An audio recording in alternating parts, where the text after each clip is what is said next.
всегда был консенсус элит. Важно же, из какой семьи. Потому что они же потом родственники переедут все в Москву, в Кремль. Всем надо должности, посты.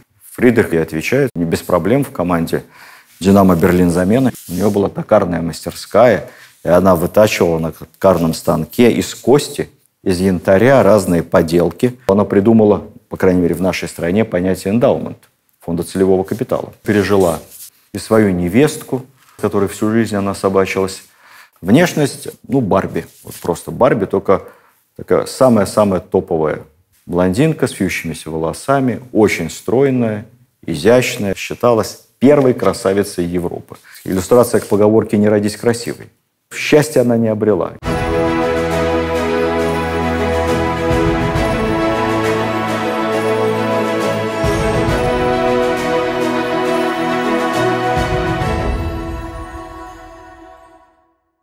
Добрый день, дорогие телезрители, подписчики, друзья, любители русской истории. Сегодня необычная тема нашего рассказа, женская, о русских императрицах. Как стало понятно, тема необъятная. У нас в результате набралось так много материала и так много интересных героинь, что передача получится две. Сегодня первая часть. В истории России XVIII века было несколько императриц на троне. Давайте вспомним. Екатерина I после смерти Петра. Национальность нам ее неизвестна. Немка, латышка. Затем Анна Иоанновна. Хотя она на самом деле Анна Ивановна, стопроцентная русская, племянница Петра I. Далее Елизавета Петровна, дочь Петра. Ну и такая полуимператрица, регенша, недолгое время находившаяся при троне, Анна Леопольдовна. Это те императрицы, которые принимали решения, которые как короли могли все, кроме как жениться по любви. Потому что, понимаете, что происходило бы с императрицами, если бы они вышли замуж. Англичане впоследствии, чтобы решить этот ребус, придумали специальный термин и специальный статус, они все-таки юристы. Принц-консорт. Это когда мужчина женится на действующей королеве, но не получает никаких прав действующего монарха. Он как бы при ней, принц-консорт. Как был принц при королеве Елизавете, не так давно почившей. Тогда еще в XVIII веке, как разрулить эту историю, не знали. Екатерина II, помним с вами из предыдущих наших лекций, пыталась по любви искренне выйти замуж. За кого? Правильно, за Гришу Орлова, любимого. У них же долгие отношения были с ним. Но умный человек Никита Панин, ведавший в том числе международными делами и внешней политикой, сказал ей: «Ваше Величество, вы можете, будучи императрицей, делать все, что вам заблагорассудится. В том числе можете выйти замуж. Как только вы станете госпожой Орловой, больше делать то, что вам заблагорассудится, вы не сможете». Поэтому она подумала и замуж не вышла. Осталась при власти, на троне. Как-то забывается при этом, что после Бабьего века, века императриц XVIII, у нас рядом с троном находились еще несколько императриц, уже в статусе первых леди, жен императоров, и на самом деле их влияние на нашу историю и на жизнь было значительным, несложно догадаться. Они замужем, они в тени своих супругов. Эту несправедливость мы исправим, и о императрицах русских конца XVIII и XIX века поговорим. Давайте начнем с истории. Вопрос. Кто у нас был главным поборником и защитником прав женщин в России? Кто стал главным эмансипатором русской истории? Петр I, правильно. Петр I, потому что он не только кардинальным образом поменял статус женщин. Речь идет, конечно, не о крестьянках, а о городских женщинах, состоятельных семей, вытащил их из терема, ассамблеи, европейская одежда, открытые плечи, немыслимо. Совершенно другая модель поведения, возможность заниматься какими-то политическими вопросами, государственными, то есть не только домашними. Все это сделал Петр I. Но помимо всего этого, Петр I, по сути, уравнял как наследников мужчин и женщин. на самом деле он не был поборником женских прав, но он считал, что он, как царь, является последней инстанцией перед Богом. Он за все отвечает. Поэтому, как государь решит, так быть и должно. Хочет назначить наследником лицо мужского пола, значит, назначит мужчину. Хочет женщину, значит, женщину. Это его собственная ответственность. Таким образом, после Петра, который имел право вообще кого угодно, даже не родственника, назначить своим наследником, после Петра в итоге наследников не оказалось. Трон унаследовала Екатерина, его жена. Потом начался тот самый женский век. Каждый раз новые причины были для того, чтобы женщина оказалась на троне. И вот, наконец, Павел I решил это все дело упорядочить. Он в этом отношении был консерватором и действовал в рамках германского права. Германское наследственное право предполагало преимущество мужчин перед женщинами в наследовании трона. Вот согласно указу Павла I 1797 года о престолонаследии, указа, по которому больше 100 лет жила наша империя, женщин на троне не было. Но не было не потому, что это было запрещено, а потому, что был установлен такой порядок. Очень простой и очень логичный был указ Павла. После смерти императора наследуют его сыновья по старшинству, от старшего к младшему. Наследует старший сын. Затем наследуют дети старшего сына, сыновья. Если сыновей нет, наследует следующий сын, сыновья следующего сына и так далее. Женщины получают права наследования только в том случае, если мужского рода наследников не осталось. Так было не только у нас, так было в Великобритании, например. Согласно их акту о престолонаследии, принятом, правда, парламентом, королева Виктория оказалась на троне не потому, что она умная, красивая, а потому что мужики закончились. Законорожденные потенциальные наследники отсутствовали. Поэтому пришлось трон отдать девочке, королеве Виктории. Будущий Александр II чуть не стал ее мужем.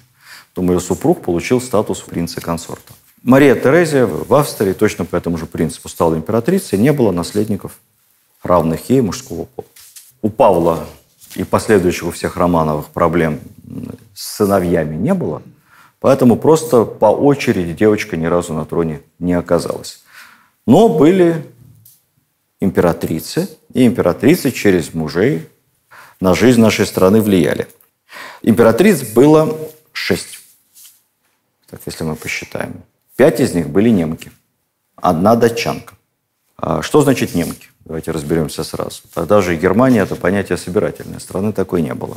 На территориях германских земель было огромное количество разного рода государственных образований.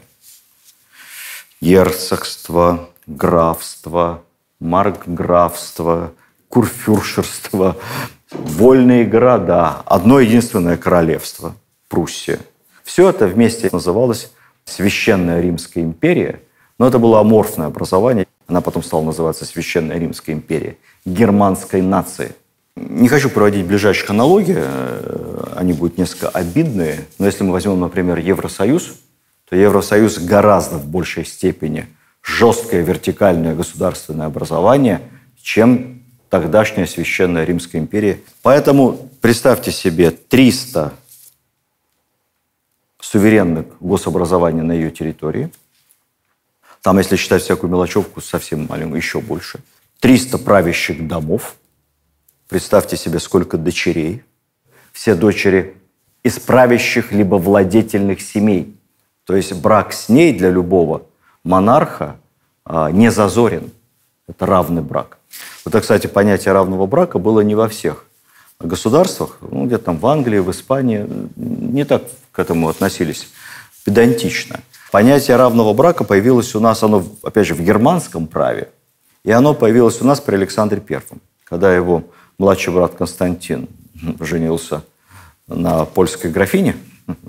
В указ о престолонаследии было внесено существенное дополнение, что если вы женились с неравным браком, не на представительнице царствующего владетельного суверенного дома, то, пожалуйста, на здоровье, вам никто не мешает, но ваши потомки исключаются из очереди на престол.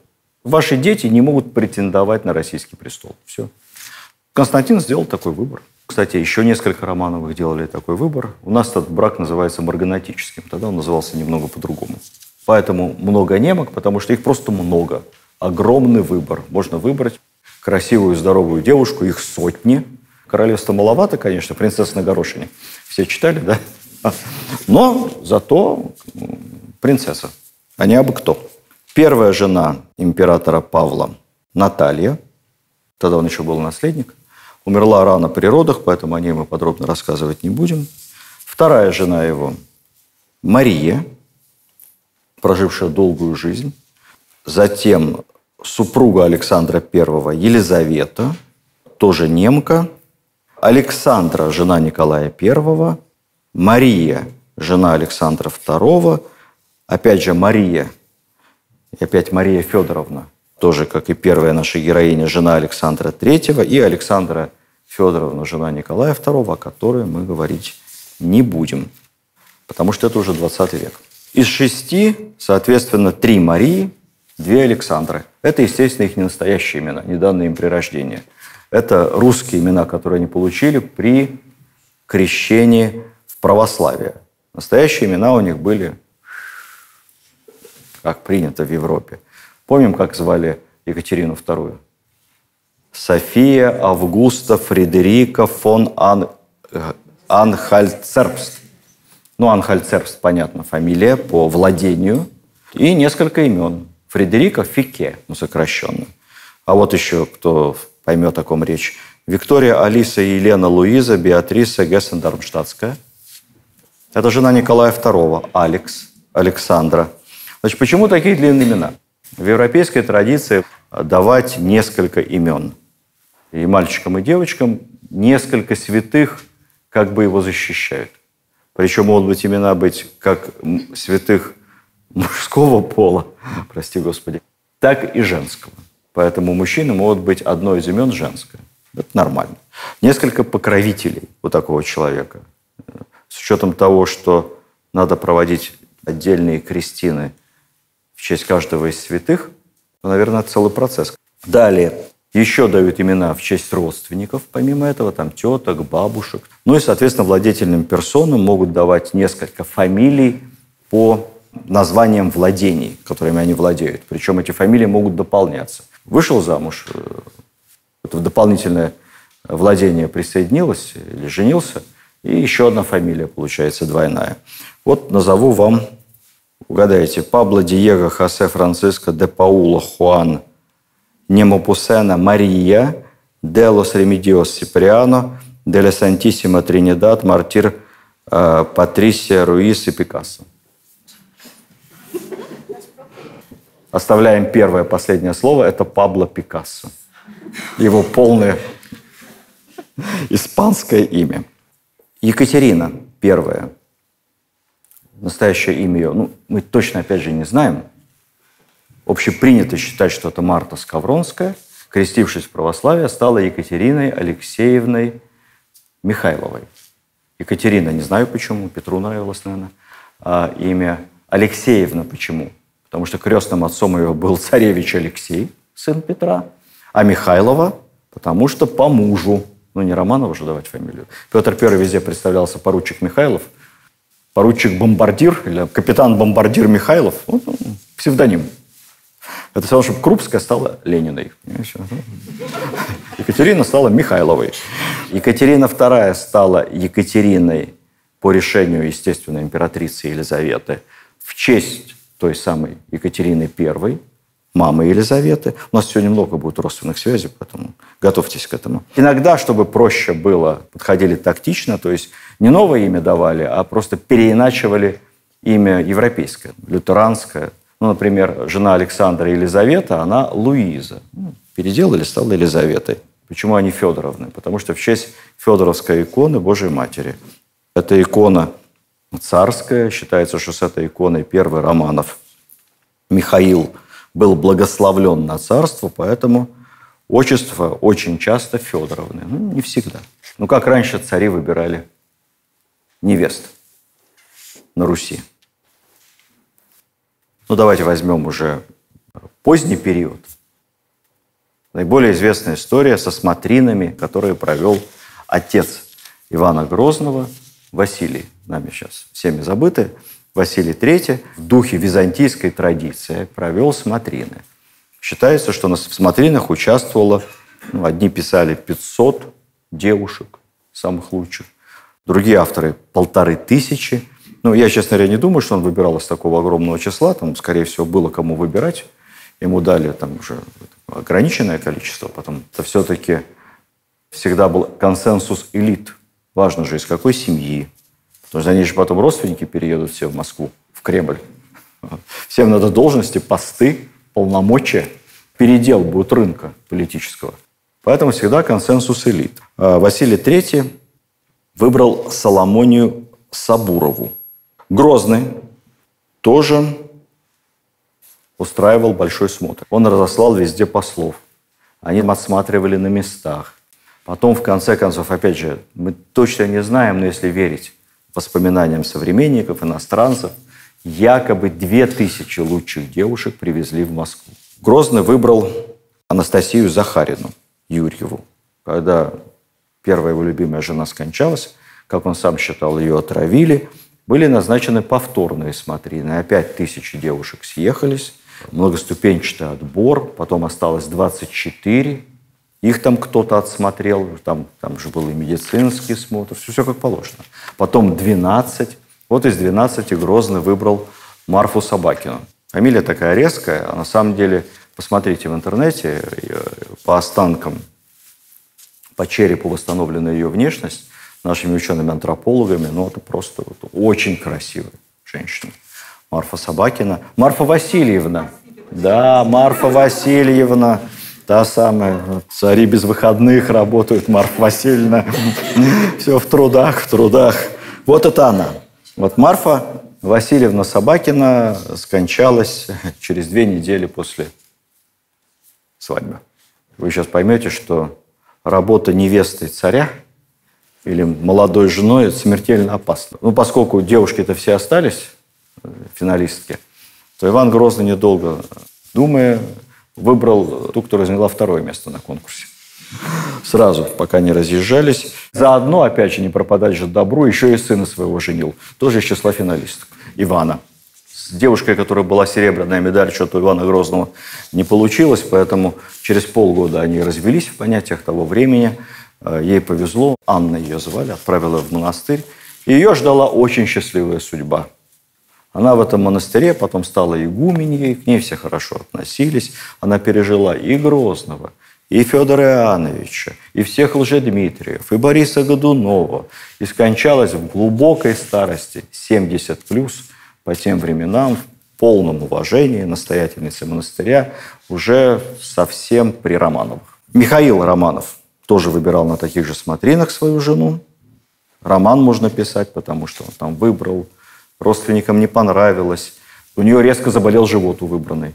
Ее списали, сказали, нельзя жениться на больной. Врачи посмотрели, говорят, да сейчас пройдет. Нет, не пройдет.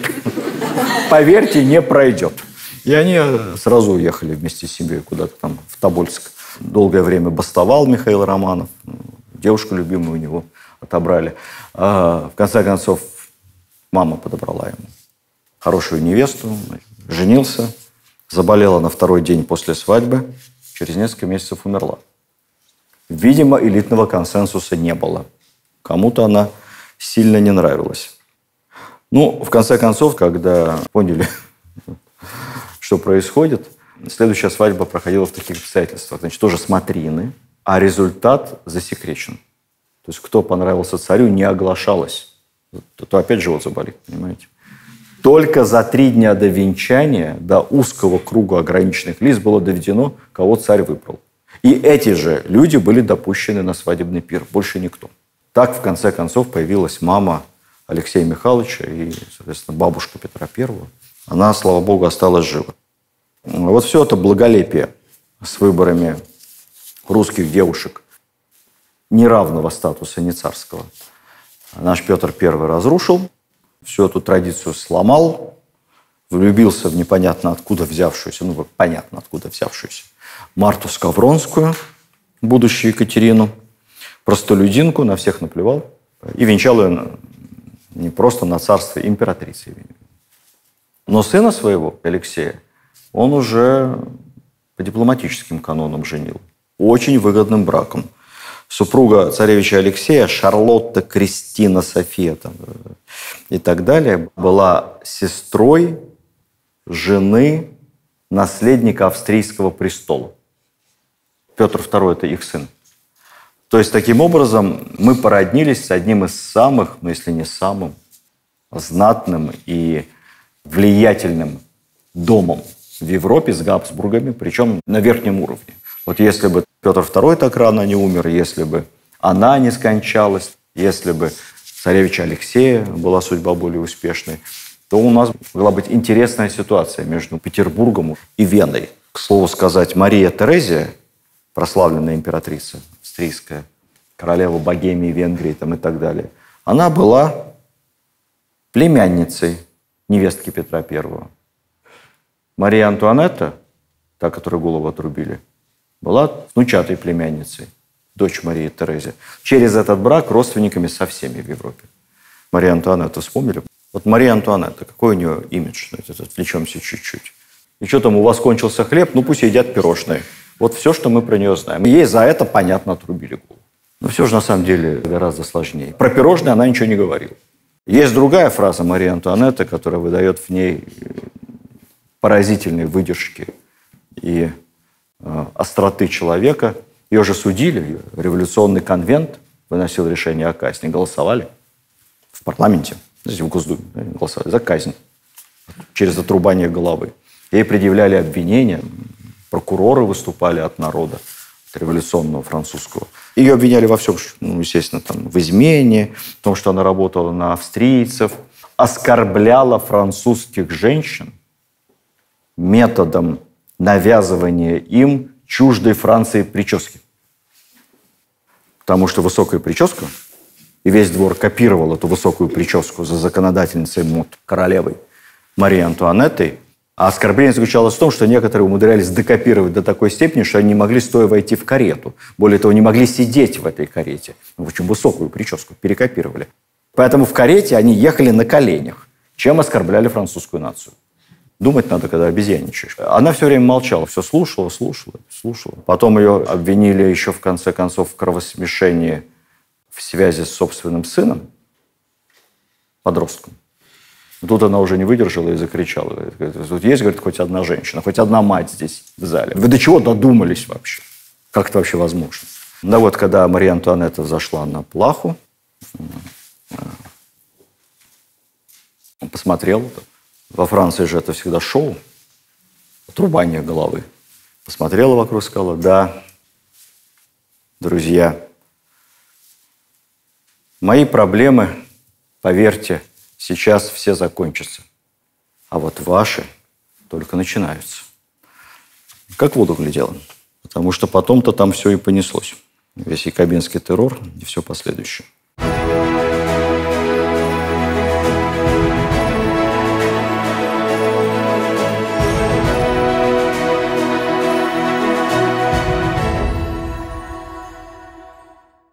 Но это я отвлекся. После Петра I проблема женитьбы, замужества стала проблемой внешнеполитической.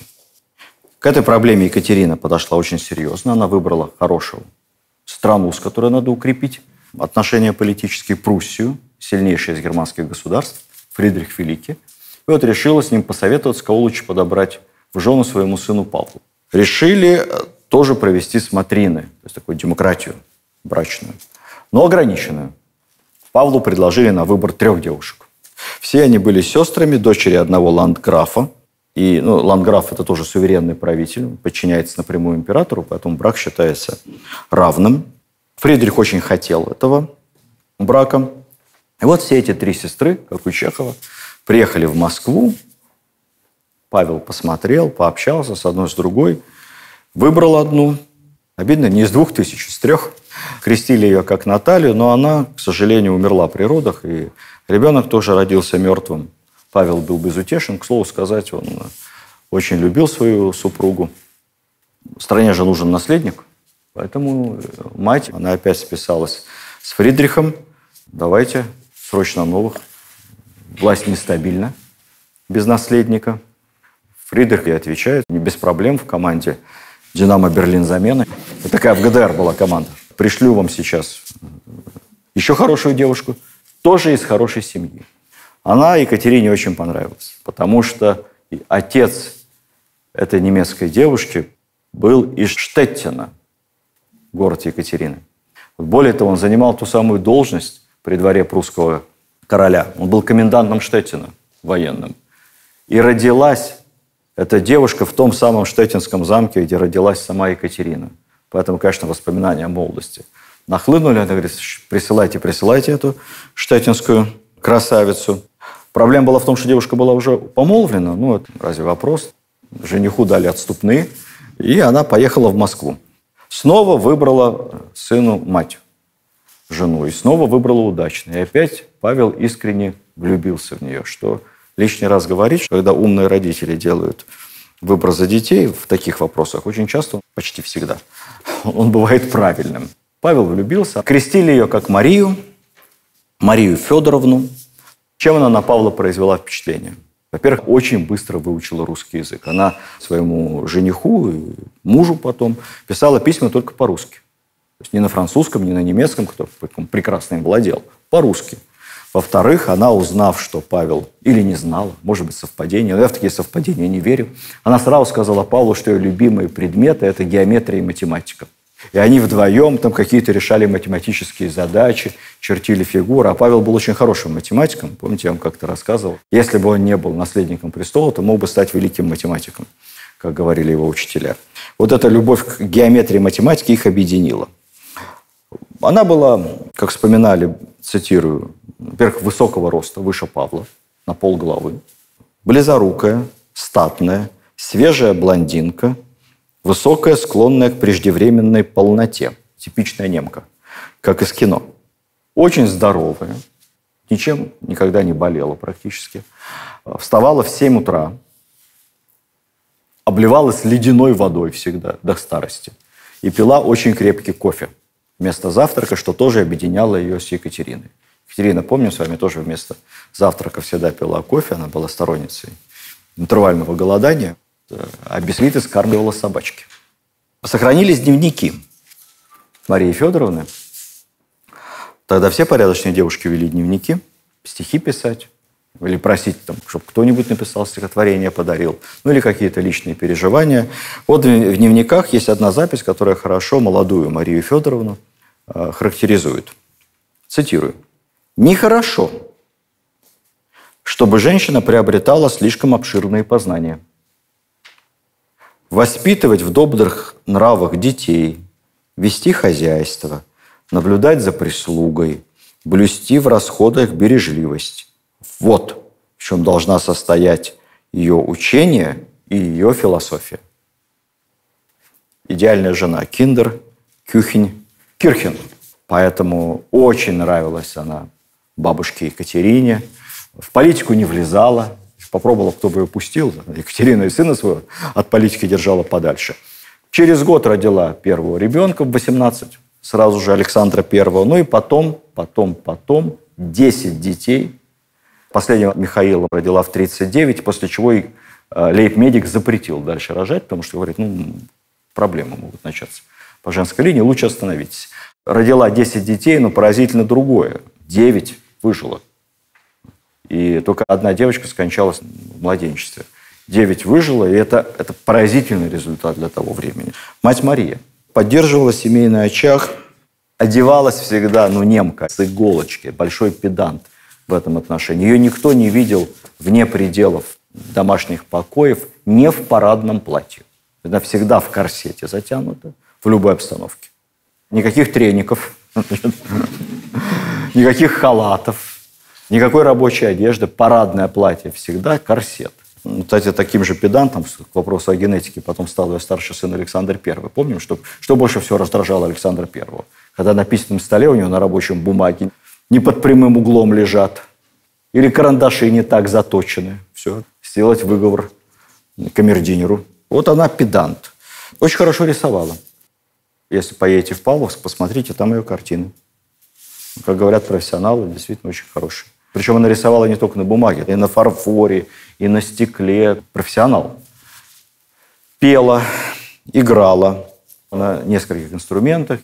Завела первый литературный салон большой в Петербурге. Интересно то, что, как Петр I, она любила токарное дело.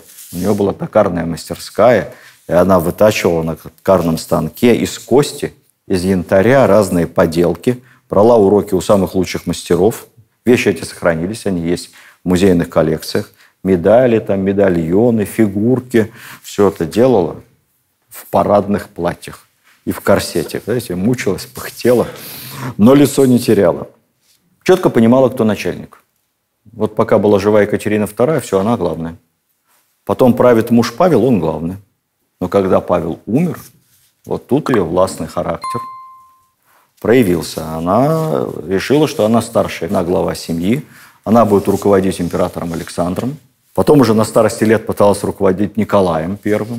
Детей она воспитала хороших, очень вежливых. Александр I, когда приезжала вдовствующая императрица, его мать, выстраивал войска. Сам встречал ее верхом в парадной форме на коне. Вспоминали, что в Тильзите, когда представлял Бонапарту свою мать, ходили всегда так. Александр I под локоть держит свою маму, ходит с ней везде. А императрица, жена, где-то сзади, там, в 10 шагах. То есть на вторых ролях. Вот он мама. Мама везде это подчеркивал, проявлял максимальное уважение, почтение и ни одного ее совета не слушал. То есть делал все, как считал правильным сам. Николай I то же самое. Внимательно выслушивал и все делал по-своему. Можно снимать, конечно, целый сериал об отношениях мамы Александра I и его жены, потому что это такая Санта-Барбара, которая длилась несколько десятилетий. Они друг друга терпеть не могли, всячески интриговали, хотя родственницами были близкими, всячески интриговали, но это отдельная тема, я про это говорить не буду. Мы поговорим о том, какой след Мария Федоровна оставила в нашей стране, в нашей истории. А след этот огромный, потому что с ней связано два архиважных понятия для нас. Она стоит у истоков благотворительности и у истоков женского образования. Конечно, в России и до нее были всякие благотворительные общества, так называемые мужские. Это были и воспитательные дома, где воспитывались сироты. Это были различные социальные службы, учреждения, как бы сейчас современным языком называют социальные службы, которые помогали офицерским вдовам, детям брошенным. Но воровали страшно. Страшно воровали. Все эти учреждения были разрозненными и не очень эффективными. Мария Федоровна с самого начала попросила мужа дать ей шефство, как императрице, над всеми этими благотворительными учреждениями. И она навела там порядок. Настоящий немецкий ордунг. Все воровство прекратилось. Муха не проскочит. Она лично проверяла бухгалтерские отчеты сводные, кому сколько денег. Более того, она придумала, по крайней мере, в нашей стране понятие эндаумент, фонда целевого капитала. Она распределила все учреждения, за которые она отвечает, по категориям. У нее были собственные деньги, как у императрицы, свой бюджет. Понятно, что тогда, в отличие от сейчас и от еще раньше, тогда в понятиях была скромность. Поэтому, хотя бюджет императрицы составлял фантастическую сумму – 1 000 000 рублей в год, которую она могла потратить на свое усмотрение, на свое усмотрение она тратила очень мало. Все это уходило на благотворительность. И она расписывала по статьям, сколько в год должно получать каждое из учреждений. Детские дома, больницы, какие дотации. При этом половину денег на текущие расходы оперативные, а половину учреждение не должно было тратить, а должно было отложить и держать их как неприкосновенный запас в банке, на что начислялись проценты. Таким образом, каждый год фонд целевого капитала рос. Плюс попечительские советы у каждого. Понятно, что люди хотели таким образом завоевать ее благосклонность, но какая разница? Результат-то положительный. Везде попечительские советы. И даже если она перестанет, например, финансировать, она не переставала. Ежегодно свой вклад дает каждый из попечителей. Вот такая система была и придумана. По поводу образования. Мы помним с вами, что Смольный институт, который придумала Екатерина и граф Бетской, это первое в мире женское государственное учебное заведение. Я говорю первое в мире, везде написано в Википедиях первое в Европе, потому что никто точно не знает, что было в Азии в это время. Может быть, в арабских странах я не думаю, что были женские учебные заведения, честно говоря. Я полагаю, что первое в мире. Государственное учебное заведение. Основано по указу Екатерины II. Сначала располагалось в Смольном монастыре Новодевичьем. В том здании, где был Смольный институт благородных девиц, там сейчас, по-моему, один из факультетов Петербургского университета. Потом специально построили отдельное здание, тот самый Смольный, где сейчас резиденция губернатора Петербурга, а был штаб революции в 17 году. Вот это тот самый Смольный, специально построенный при Марии Федоровне, комплекс огромный зданий для размещения Смольного института благородных девиц. Она навела там порядок. Обучение как строилось? Детей отдавали, и с родителями общаться запрещали. В 6 лет отдают девочку, все. Увидите в 18 или в 20. Выходить за территорию запрещалось. Екатерина делала это специально, чтобы вырвать из-под вот этого костного влияния среды. Мария Федоровна все упростила, сократила срок обучения, больше стала похожа на среднюю школу. Поступали девочки в 8-9 лет, учились до 17-18, разрешила свидание с родителями. Интересно то, что она разрешила из числа выпускниц отбирать будущие педагогические кадры. То есть можно сказать, что заложила основы женского педобразования. Инструкция была такая, кавычки. Выбирать 12 девиц между теми, которые характером, дарованием и бедностью, куда им пойти-то после института, имеют право на эту милость. Они составят рассадник классных дам для Смольного и других институтов, уже основанных или те, которые будут основаны. Будущих педагогов таким образом отбирали. Она считала, что предметы должны преподаваться сжато, так, чтобы, опять же цитата, лучше знать менее, да твердо, нежели многое, но не основательно. Ее нет в нашей системе образования и просвещения. Я когда смотрю на школьные бедные дети, все, что они проходят, это гигантский перечень предметов, учебники, забитые статистикой, деталями, цифрами. Это попытка впихнуть в ребенка многое, но не твердо. То, что он сразу забудет навсегда после сдачи ЕГЭ. А если не ЕГЭ, то и учить не будет.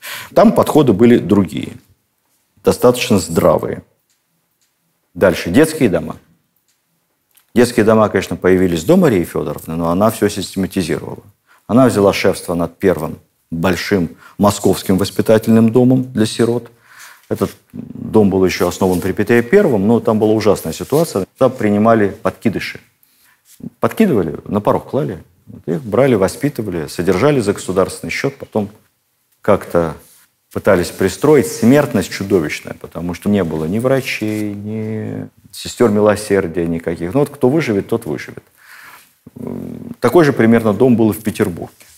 Мария Федоровна туда поместила специальных повивальных теток. Там же появились первые сестры милосердия, ну, предсестры милосердия, скажем так. И результатом всего стало то, что 2/3 подкидыша стало выживать. 2/3. Раньше выживало 10-15%. Потом Павел I основал императорский военно-сиротский дом. То есть не просто для сирот подкидыша, а для тех, у кого родители погибли на войне. Либо офицеры, либо солдаты обычные. Мария Федоровна разделила этот дом на 2 части. Вот мужская часть – это императорский военно-сиротский дом, а женская часть – это девичье училище. Это девочки, дети погибших на войне, офицеров и солдат. Вы зададите мне вопрос, зачем офицерского ребенка отправлять в детский дом? Почему его не могут там в поместье, в тепле, в достатке воспитать? Как вы думаете? Потому что величайший миф, что все офицеры – дворяне – были с поместьями, с крепостными. Да большинство из них жило на жалование офицерское. А крепостных у них было или нисколько, или 0, или там 2, 3, 5 человек, которые, конечно, воспитать детей не смогут. Поэтому куда их деть? Куда деть? А погиб на войне. Мы сегодня Ивана Грозного те времена вспоминали. Помните опричнина, понятие откуда? Оприч – это тот кусочек маленький поместья, который остается с вдовой. Муж погиб на войне, дворянин, поместье отходит государству, но часть поместья небольшая остается вдове, как пенсия, до смерти или пока дети не вырастут. Сами не пойдут служить и не получат новое поместье. Вот это оприч, вдовья часть.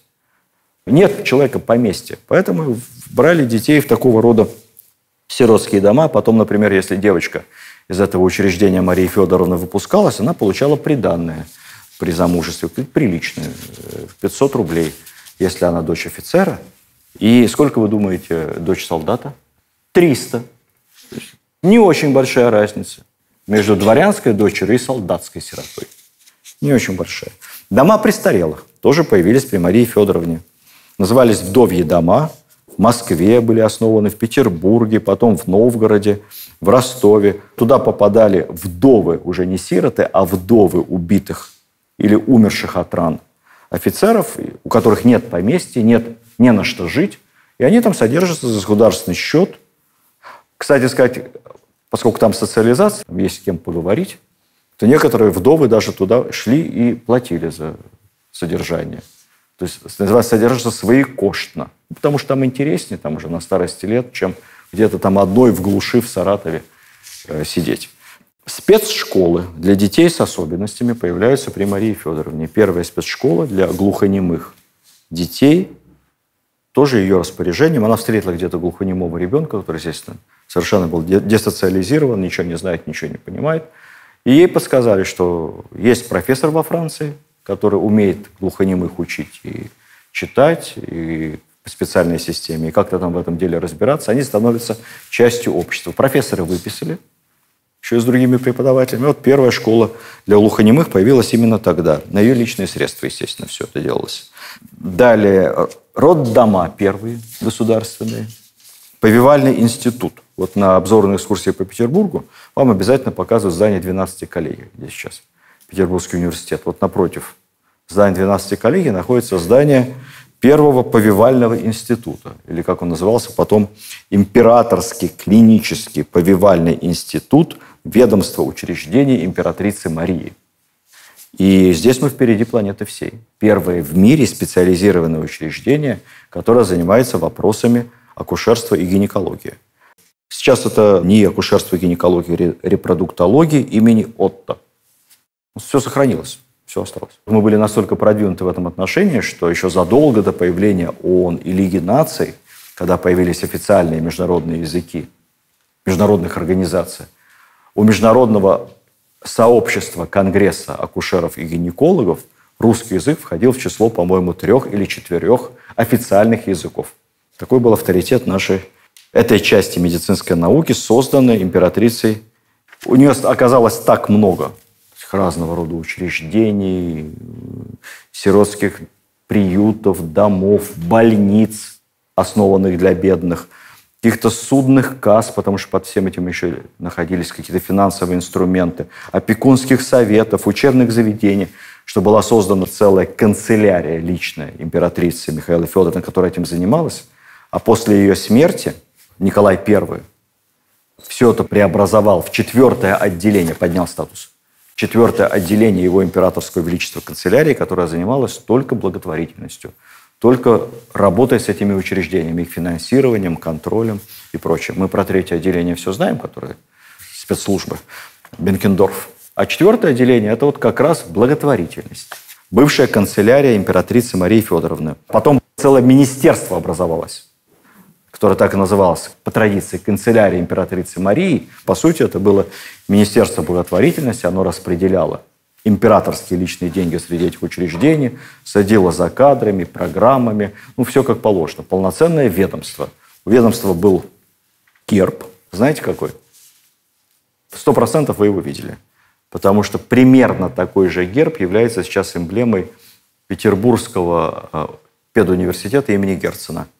Собственно, педуниверситет имени Герцена историю берет от одного из воспитательных домов Марии Федоровны. И герб они унаследовали. Пеликан, который кормит собственной кровью и плотью своих птенцов.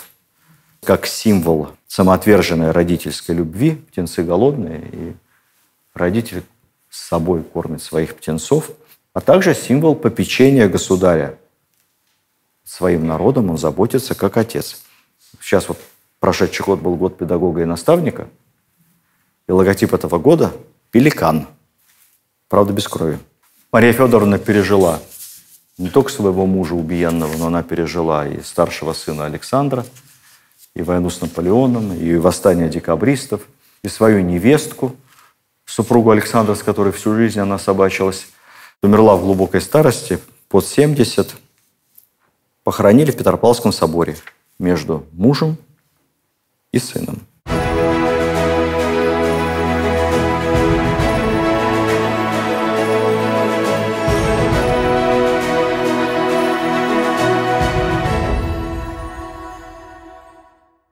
Теперь перейдем к ее невестке, которую я анонсировал, жене Александра I, императрице Елизавете Алексеевне. Как она оказалась в России? Точно так же. Бабушка посоветовалась с Фридрихом и вызвала. Помните, я вам говорил про 3 сестры, которые дали на выбор Павлу. Прошло время, и вот 20 лет спустя, когда пришло время женить любимого внука Александра, Екатерина опять вспоминает про этих сестер. Одна из них вышла замуж. Проверенная, хорошая семья, проверенные дети. И она приглашает дочерей сестры, которая проиграла тогда голосование, 2 на выбор внуку. Вот хочешь эту, хочешь эту. Выбирай. Александр выбрал ту, которую симпатичнее. Он был маленький совсем, еще ему было лет 16, лет 15 было Александру. Девочке было 13, подростки совсем. Они там за ручку держались, гуляли по саду, стеснялись ужасно. Когда он уже определился, бабушка говорит, все, под венец. Они не могли это словами сказать, они переписывались записочками. Так стыдливо давали друг другу записочки. Согласишься ли ты выйти за меня замуж? Написал записку. Да, я согласна, передавала. Дети. Венчались ей 14, ему 16. Очень ранний брак. Внешность, Барби. Вот просто Барби, только такая самая-самая топовая. Блондинка с вьющимися волосами, очень стройная, изящная, греческий профиль, голубые глаза. Когда уже выросла, считалась первой красавицей Европы. По ней сохли, романтически, естественно, сохли все. Ей посвящали бесчисленное число стихов и там романтических историй. Очень красивая девушка. Понравилась бабушке Екатерине. Только со свекровью отношения как-то сразу не сложились. И когда бабушка умерла, и свекровь стала императрицей, она стала придирчиво смотреть за моральным обликом этой красотки. А там проблемы. Очень ранний брак. С детьми что-то не очень получалось. Родилась девочка через несколько лет.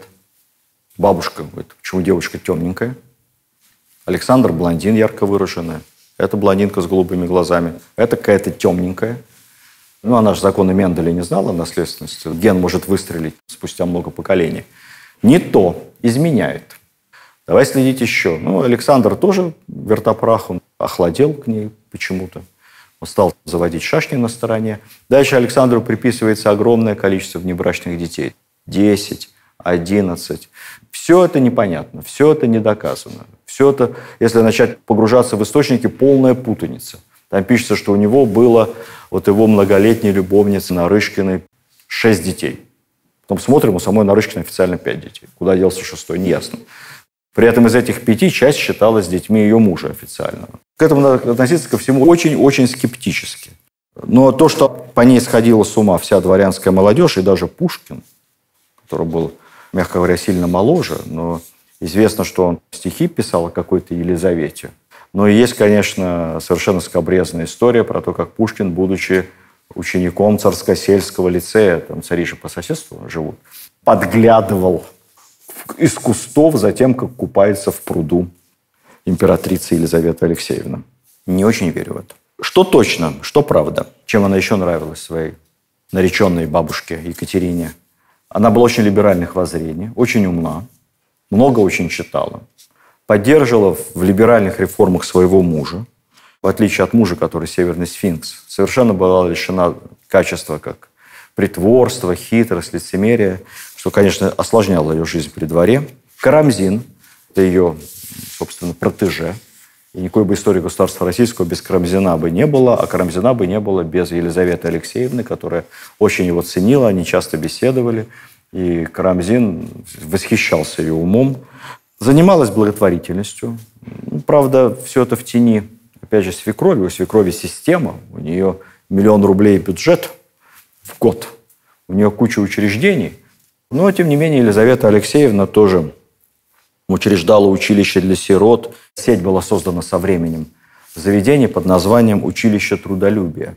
Там бедных девушек, сирот тоже из семей офицеров, солдат, обучали каким-то навыкам, вышиванию, мастерству, профессиям. Потом со временем эти училища, благотворительные техучилища, преобразовались в Елизаветинские училища, где стали давать и хорошее среднее образование.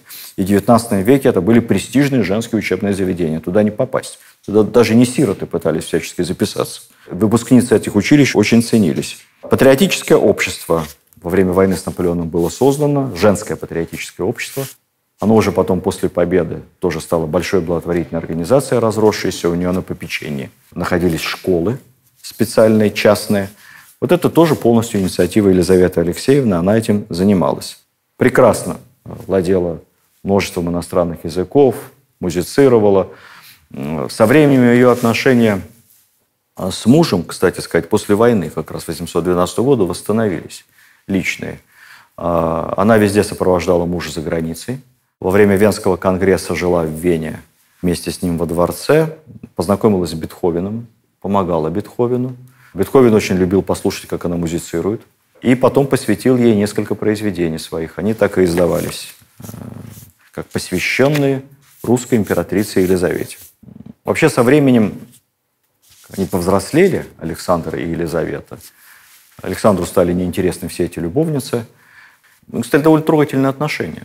Он заботился о ней, они постоянно куда-то вместе ездили, она его везде сопровождала. Вот в том числе и в Таганроге.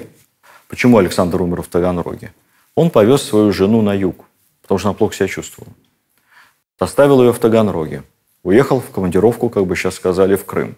Не в санаторий, он уехал в Крым на работу. Он там проверял военные базы, флот, ревизии проводил. В Крыму заболел довольно тяжело. Ему сказали: оставайся. Он говорит: ну как я останусь, моя жена в Таганроге, она там одна без меня плохо себя чувствует, я поеду. А раньше же ехали как долго, это все и холодно. Вот он больной, с высокой температурой, поехал в Таганрог к жене. И вот там на руках у нее и умер. Жена ненадолго пережила Александра. Несколько месяцев она еще провела в Таганроге, потом поехала в Москву, не доехала и, согласно официальной версии, скончалась в Белеве. Буквально через несколько месяцев. Ей было всего 47 лет. Она не оставила никакого завещания, распорядившись таким образом, что я приехала с пустыми руками в Россию и уйду с пустыми руками, мне ничего не нужно. Кстати сказать, она вот тот самый 1 000 000 рублей, который ей был положен как императрице, когда она стала императрицей, она от него отказалась. Она себе оставила содержание, как у великой княжны. Мне деньги не нужны. И то это содержание тратила, ну, там, по разным оценкам, 90% на благотворительность. От нее остались дневники. Эти дневники она поручила передать Карамзину. Но Карамзин тоже умер. Буквально там через неделю-две. Он, кстати, простудился во время восстания декабристов на Сенатской площади. С тех пор тяжело болел. Карамзин тоже умер. Дневники попали в руки к кому? К свекрови. Она прочитала и сказала: я всегда подозревала ее в безнравственности. А там рассказ довольно откровенный о ее отношениях с ее вот единственным возлюбленным в тот период, когда они с мужем были далеки друг от друга. Это был ротмистр из богатой семьи, очень блестящий, кавалергард охотников. И вторая дочь, у нее 2 дочери было, обеих дочерей Александр признал. Первая темненькая умерла во младенчестве, и вторая дочь тоже умерла во младенчестве. Вторая дочь, судя по всему, была дочерью от Охотникова на самом деле, потому что отношений с мужем уже не было. Там трагедия еще в том, что Охотников тоже умер от туберкулеза. Неудивительно, что много грустила Елизавета Алексеевна. Дневники эти распорядились спрятать, потом сжечь. Ну, как всегда у нас бывает, сожгли, но не все. И вся эта история в итоге всплыла, попала уже в печать в конце XIX века. Но, тем не менее, есть легенда очень интересная. Не только легенда о Федоре Кузьмиче, но и легенда о том, что его жена не умерла в 47 лет. Так же, как и он не умер в молодом возрасте. Что она тоже ушла странствовать, стала старицей, странствующей монахиней. Хотя Было и вскрытие официальное, и похоронили их рядом в Петропавловском соборе, но легенды живут.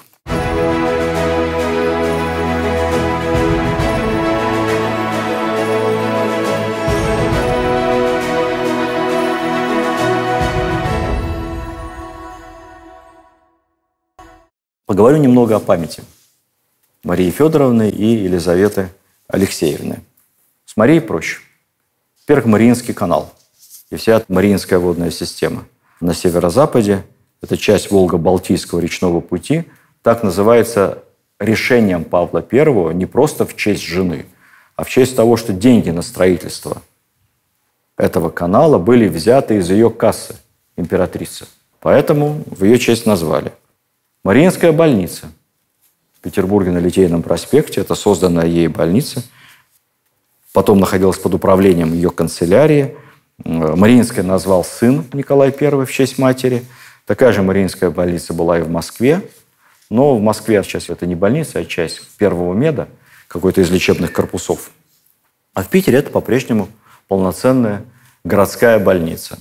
Ну, сам город Павловск и весь этот дворцово-архитектурный ансамбль, как называют Павловска, это полностью дело рук Марии Федоровны. Она сама наблюдала за ремонтом, строительством, мебель, коллекции покупала. Она сама этим занималась. Это подарок Павла своей жене, Павловский дворец и все, что вокруг эти сады. И сегодня Большой федеральный музей. Недавно совсем наш президент проводил там экскурсию для 8 руководителей стран СНГ, буквально в конце декабря. Елизавета. В честь Елизаветы была названа целая губерния. Когда в начале XIX века в войнах с Персией наша армия, помните Котляревскую? Наша армия отвоевала тогда часть закавказских территорий, территория современного Азербайджана, отчасти город Гянджа. Вот Гянджа был переименован в Елизаветполь. И впоследствии была создана Елизаветпольская губерния с 1867 года. В СССР называлась Кировоградской областью. Ну, сейчас, понятно, опять Гянджа. Памятник Елизавете есть один, находится в Баден-Бадене, у нее на родине, Салавата Щербакова. Там она с томиком Пушкина. Это современные романтизаторы, любители сплетен, что вот Пушкин ей восхищался и читает строки. Она «Я, вдохновенный Аполлоном, Елизавету втайне пел». Что касается массовой культуры, кино и так далее, то Елизавете, конечно, выпала гораздо больше популярность, чем Марии Федоровне, потому что вот все эти рассказы про тайную любовь или тайные романы первой красавицы Европы, так сказать, сексуальной блондинки с голубыми глазами, идеальными формами, про то, как ротмистры кавалергарды лезут ей в окно по веревочной лестнице, скрываются. Там еще по одной из легенд этого кавалергарда Охотникова застрелили якобы. Столько всего намешано, поэтому это, конечно, гораздо интереснее, чем рассказывать про хозяйственную деятельность немолодой императрицы, про всякие там дома престарелых, сиротские приюты и все остальное. Как в советские-то времена у нас не проявляли особого интереса к интимным подробностям жизни царей, никого не интересовало, а потом в 90-е куча женских романов на эту тему написано. Сериалы. Я не смотрел, правда. «Адъютанты любви», «Век кавалергардов» и прочее. Есть фильм 98-го года «Незримый путешественник». Такой фильм-спектакль. Говорят, довольно скучно, я и не видел, но там хороший актерский состав. Лановой играет Александра. Фильм посвящен последним дням жизни Александра I. Там есть, естественно, Елизавета. Как Александр I становится Федором Кузьмичем. Недорого снято, скорее фильм-спектакль.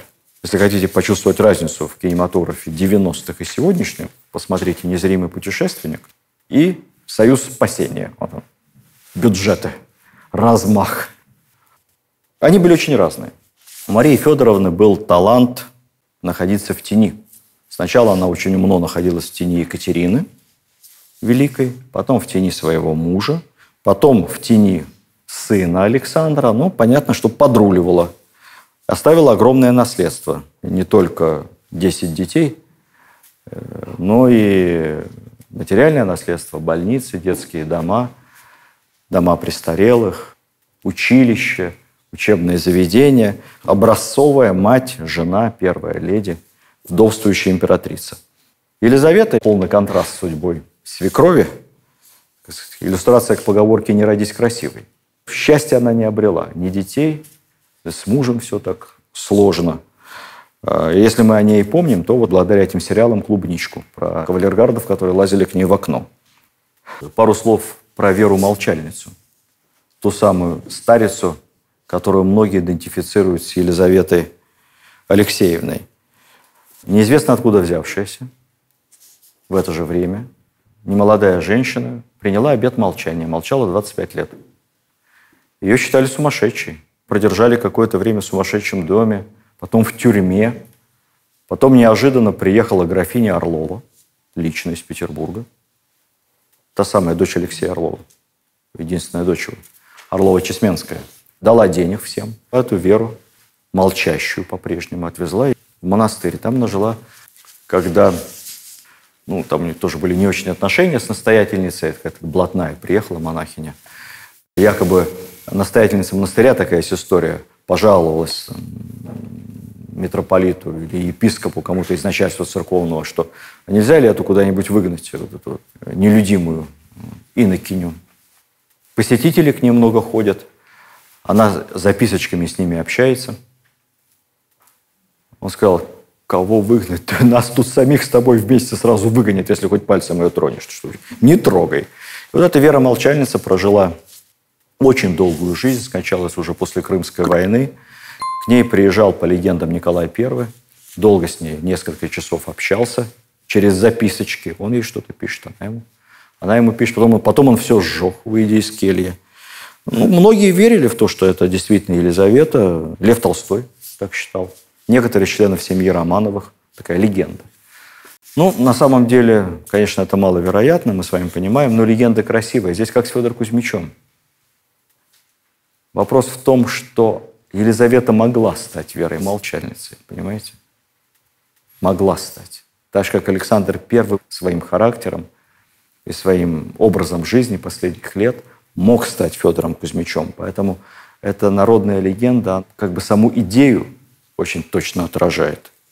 Кстати сказать, что интересно, у Елизаветы 2 дочери, обе умерли в младенчестве, а Вера-молчальница особенно была благосклонна к тем и помогала тем, кто приезжал к ней просить обретения детей или помощи в воспитании маленьких детей. Считается даже, что ее могила на протяжении долгих лет это было место паломничества. На эту могилу специально приезжали и молились те, кто хотят обрести детей или у кого проблемы со здоровьем маленьких детей. И она всем помогает. К сожалению, большому могила эта утеряна, как и многое утеряно в нашей истории в советские годы. Но мы для этого нашу историю изучаем. Именно поэтому мы ее и любим. Потому что дает нам обильную пищу для размышления. Она учит нас, она делает нас лучше, по крайней мере, делает и учит тех, кого можно еще чему учить. Спасибо вам большое. Вот.